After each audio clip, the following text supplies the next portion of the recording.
Medicina do primeiro semestre da Unieuro e estamos aqui para apresentar o nosso tema de síndromes paraneoplásicas oculares no nosso trabalho de iniciação científica. Meu nome é Luísa Guimarães de Souza. Meu nome é Edith Vilene Portela da Silva Escura. Meu nome é Laura Felipe de Abreu Valente. Meu nome é Teodoro Araújo. Meu nome é Isabela Marque da Silva. Meu nome é Luiz Felipe de Andrade Pérez. Então, as síndromes paraneoplásicas oculares fazem parte de um grupo raro de manifestações clínicas associadas a neoplasias sistêmicas. São alterações que se originam diretamente no olho, mas que surgem como consequências de tumores localizados em outras partes do organismo.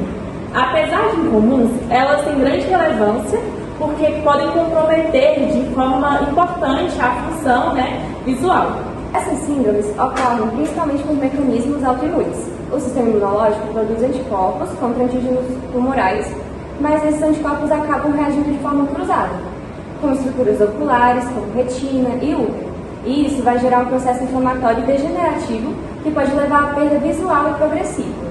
Entre as principais manifestações estão a retinopatia, que está associada ao carcinoma, a K, a retinopatia associada ao melanoma, a MA, e a proliferação melanocítica uveal difusa bilateral, que é a BEDAMA.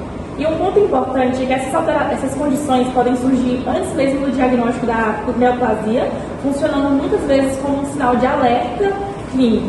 Diante disso, o objetivo do estudo vai ser analisar os aspectos clínicos e diagnósticos, terapêuticos também, dessas síndromes com base na literatura científica.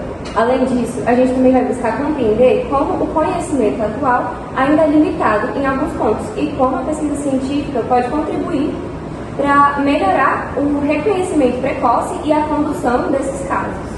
Nesse sentido, a pesquisa científica se torna essencial não apenas para descrever esses casos, mas também para tentar estabelecer critérios, diagnósticos mais claros e também estratégias terapêuticas mais eficazes e precisas, e isso tudo mostra que ainda existe uma necessidade real de aprofundamento da área.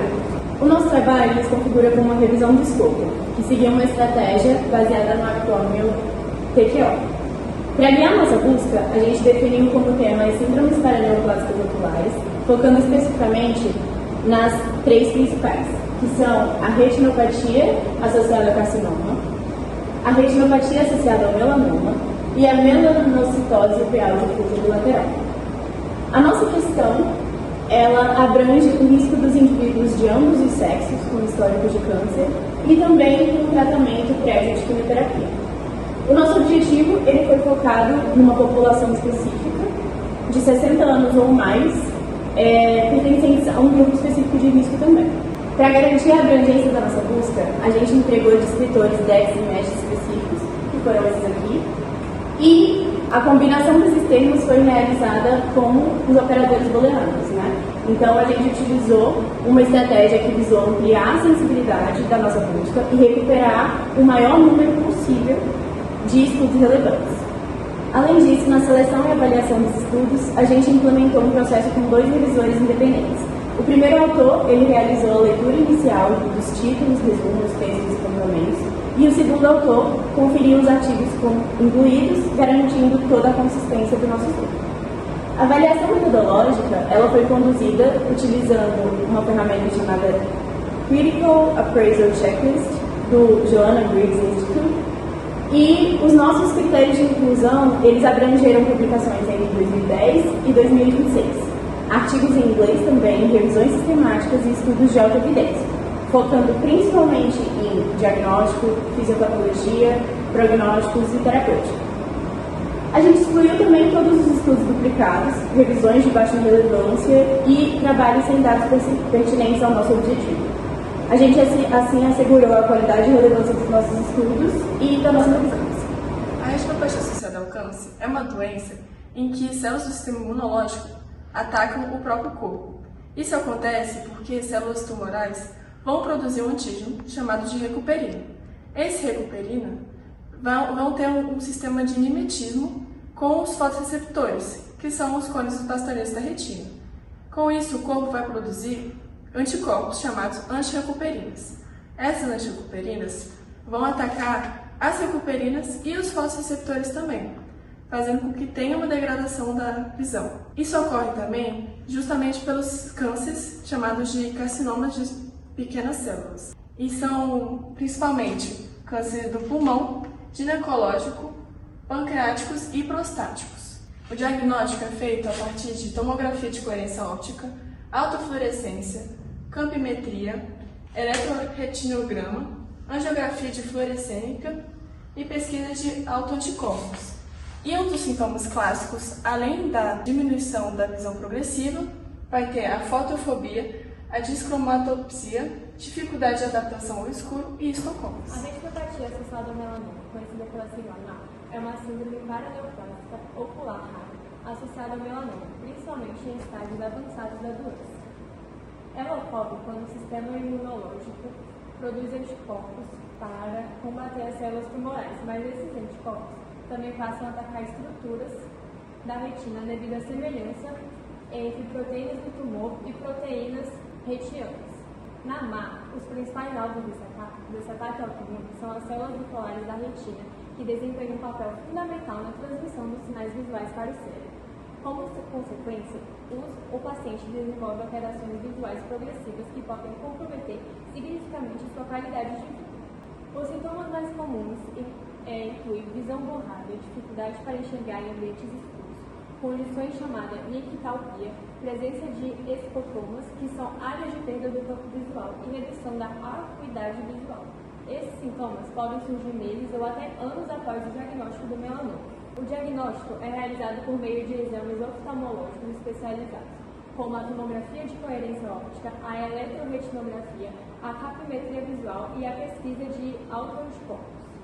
Esses exames ajudam a identificar as alterações funcionais e estruturais da retina. A importância clínica da MA está no fato de que os sintomas oculares podem indicar progressão ou recorrência do melanoma.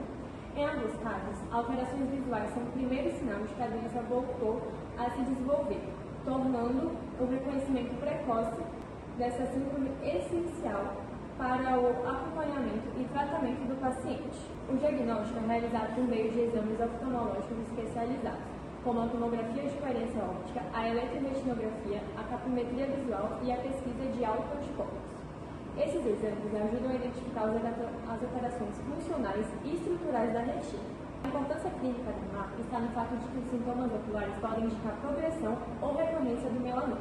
Em alguns casos, as alterações visuais são o primeiro sinal de que a doença voltou a se desenvolver, tornando o reconhecimento precoce dessa síndrome essencial para acompanhamento e tratamento do paciente. Bom, agora eu vou falar um pouco sobre a proliferação melanocítica uveal difusa bilateral BDUMP. O BDUMP ele é caracterizado pela proliferação benigna de células melanocíticas provenientes da região uveal da retina do paciente. Ela é uma doença considerada rara, então a gente tem incidência e prevalência desconhecidas. Ela comete ambos os sexos, então ela não tem predisposição de ser masculina ou feminina. Geralmente ela está associada a tumores sólidos, mas também em alguns casos raros ela está associada a hematológicos, tumores hematológicos. Dentre os sinais clínicos a gente vai ter o espessamento da úvea, lesões melanocíticas, descolamento da retina, catarata súbita e espessamento coideano. Além disso, entre os sintomas, perda difusa bilateral, nictalpia, estocomas, metamorfopsias e fotopsias. Como eu havia falado, ela é uma neoplasia que ela ocorre em ambos os sexos, então ocorre tanto em homem quanto mulher. Nas mulheres, os tumores estão associados à região do ovário, colo do útero e endométrio, e nos homens está associado ao cólon, pulmões e pâncreas. Além disso, dentre os métodos diagnósticos que a gente vai ter para essa doença, a gente vai ter eletroretinografia, tomografia de coerência óptica, autofluorescência, angiografia fluorescênica, campimetria visual e pesquisa de autoanticorpos. Dessa forma, fica evidente que as síndromes paraneoplásicas oculares não possuem muita importância na clínica devido à sua associação com as neoplasias sistêmicas e ao impacto significativo que pode causar na visão do paciente. Mais do que isso, ela representa um desafio diagnóstico muito importante.